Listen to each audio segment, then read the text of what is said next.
What's going on, everybody, and welcome back to the channel. Now today we've got the second ODI between India and the Windies. India, they win the series 2-0. Of course, there is still one ODI to go, but I mean the ODI series is over, so does it really matter? Sure. Hopefully that India give a lot of the players that haven't played many games a spot, and hopefully they shake up the order. Hopefully we see some different things from both teams in the last, because there's no better time to experiment than when you've lost or you've already won a series. But hey, if you guys are new, subscribe. Always have to say that. But let's just jump straight into the review. Player of the match, Krishna, 4 for 12 off 9 overs. I don't think some people realise how good that is. I've had my doubts about Krishna, in the IPL, and when he started getting, noticed and selected in the Indian teams, I won't say I didn't like it, but it just didn't make sense to me. I thought there was so many, better quick bowling options, but he's impressed me so much these last couple games, and even before that, he has really started to impress me.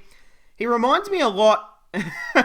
Okay, this might sound bad. If you're an OG of my channel, if you've been watching my content for over almost 2 years now, then you'll know that I do not like Billy Stanlake, Australian cricketer, right? I think he's not very good.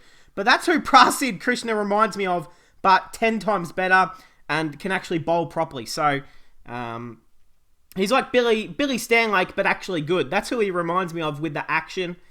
It's probably not a great comparison, but that's who it reminds me of. So, India into bat first.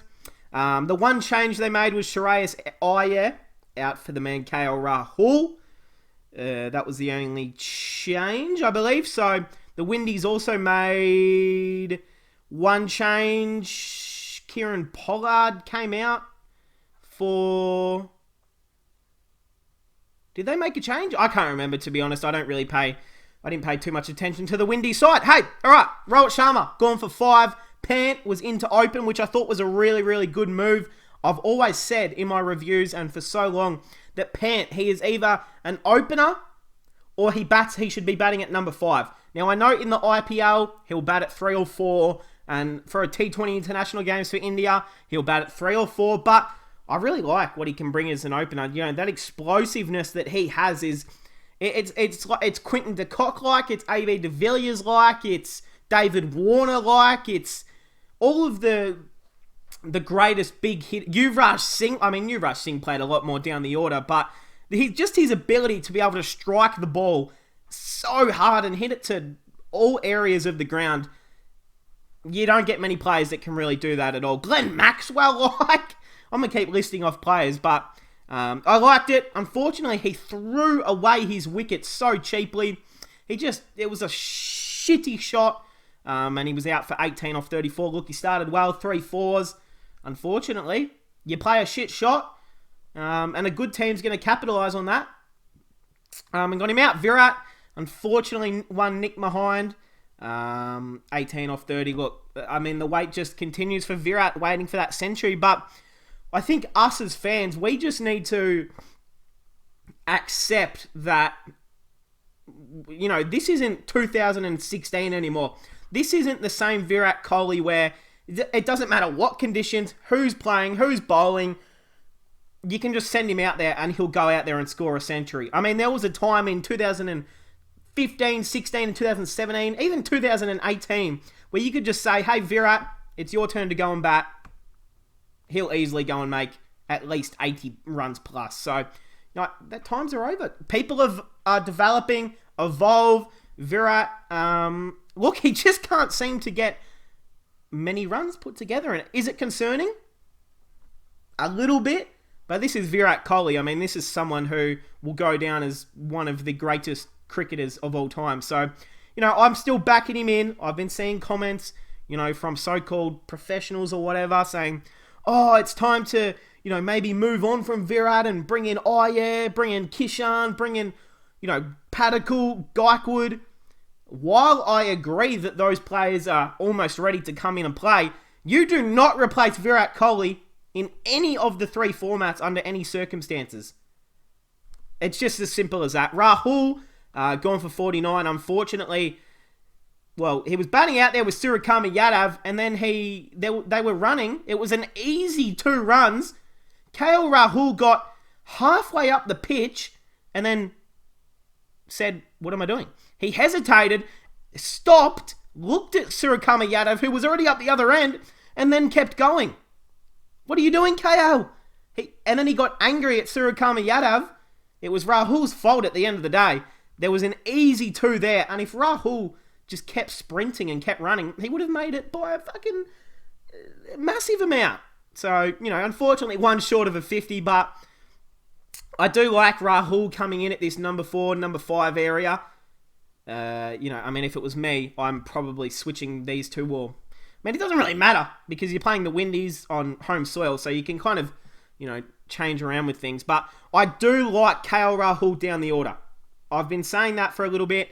Look, IPL, he opens. T20s, he can open. No problems with that. But in ODIs, and I almost want to say Test, he's been playing pretty well as an opener in Test cricket, but especially in ODI cricket, I like him around this middle order. Surikama Yadav, his top score of his ODI career, 64 off 83. Unfortunately, kind of threw a wicket away at the end, but just a really classy knock. I believe that's his 2nd ODI 50 now, so, he's super impressive, and I think I'd say most of us are pretty happy for him. It's going to be interesting to see where he's picked up in the auction, because I don't believe he's...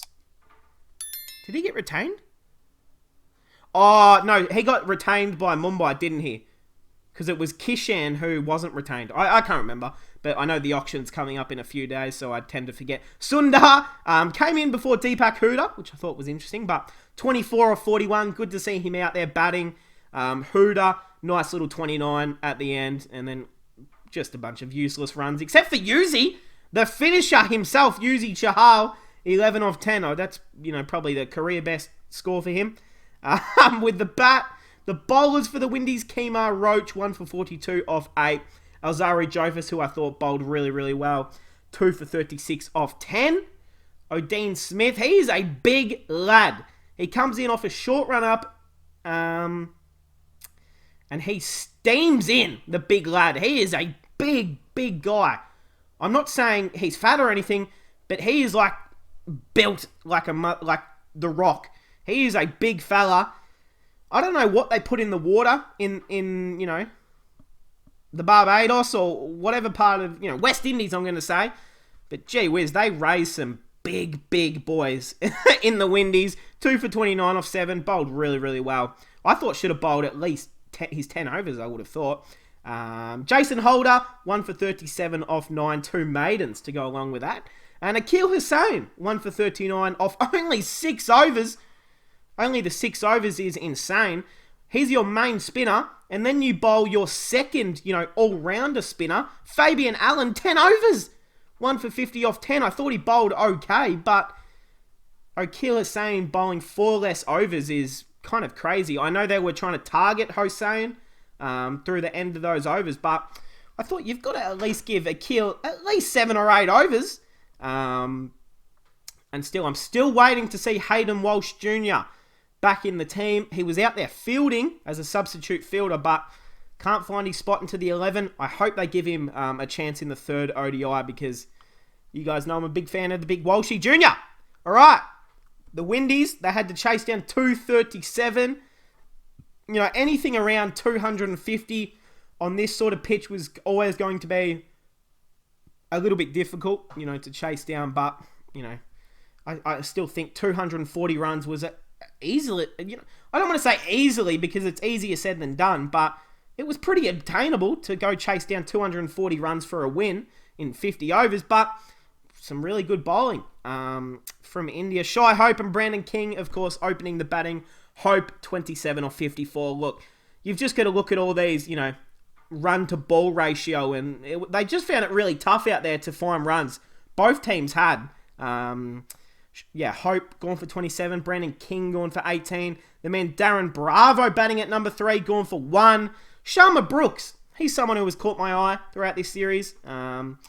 He's shown a little something. I don't know anything about him. I don't know. He could be 35. and I could be just talking shit, but, I mean, if he's young, the Windies get another one there. Nick Pooran was captaining for the first time in an ODI, going for 9, not ideal. Holder going for 2. Akil Hussain, 34 of 52. He provides a little bit with the bat.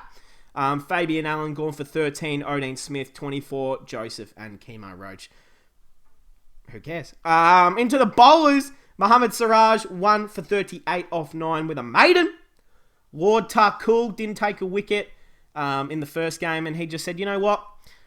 I'm going to stretch out the fingers tonight, boys. 2 for 41 off 9. No surprise there. Prasid Krishna, the man of the match, was comfortably the best man out there tonight, or last night, in the match. 4 for 12 off 9 overs with three maidens.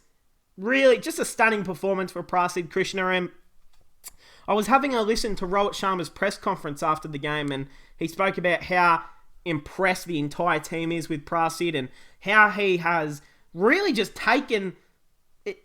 I mean, they're not allowed to say it, but it kind of feels like he's taken Bhuvaneshwar Kumar's spot. I don't know how you guys feel about that, but it feels like he bowls as good as Bhuvaneshwar, but with an extra 8 kilometres on top of it. So, what do you guys think? Is Prasid Krishna now in front of Bhuvi Kumar? I mean, Bhuvi has been around since a long time. He's played a lot of matches. He's played a lot of experience. And, of course, those are big things at a World Cup. But Krishna, very impressive. Krishna is going to do absolute big things if he's on a tour in Australia or England. He'll suit England and Aussie pitchers super well. Chahal, 1 for 45 off 10. Sundar, 1 for 28 off 5. And Deepak Huda even rolled the arm over, 1 for 24 off 4. But hey, just not enough in the end for the Windies. All bowled out within the 46 overs for 193. Look, it was an entertaining match towards the end, but India just really bowled super well. And they have Prasid Krishna to thank for that. Put on the brakes. Whenever he came on with the ball, they just could not find runs off him. And a real classy stuff from the India team. So they win this series 2-0. What is next, you ask? So the third ODI will be tomorrow. Cool, but then there is 3 T20 internationals. So I don't know where these are going to be played. Maybe in Narendra Modi Stadium?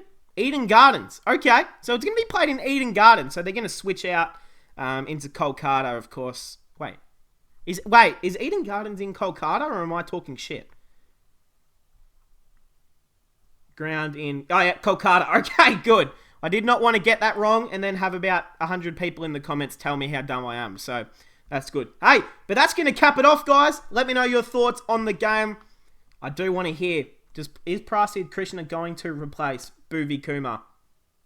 Tell me. I want to know people's opinions. Is he storming into calculations as India's almost... Well, wait, let's have a look, because who wasn't playing for India? Let's actually, hold on, before I end. So, Prasid... Yeah, so there's no Bumrah.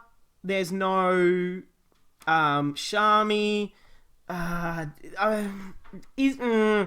course, no Bhuvi as well. I mean... I liked what I saw. That's all I'm going to say. I really, really, really liked what I saw from Prasid Krishna, and I have over the last couple games. So, it's cool. Hopefully he, can back it up in the third game, and we can get a little bit more out of him. But hey, that will cap it off, guys. I hope you guys enjoyed, and I'll see you guys in the next one.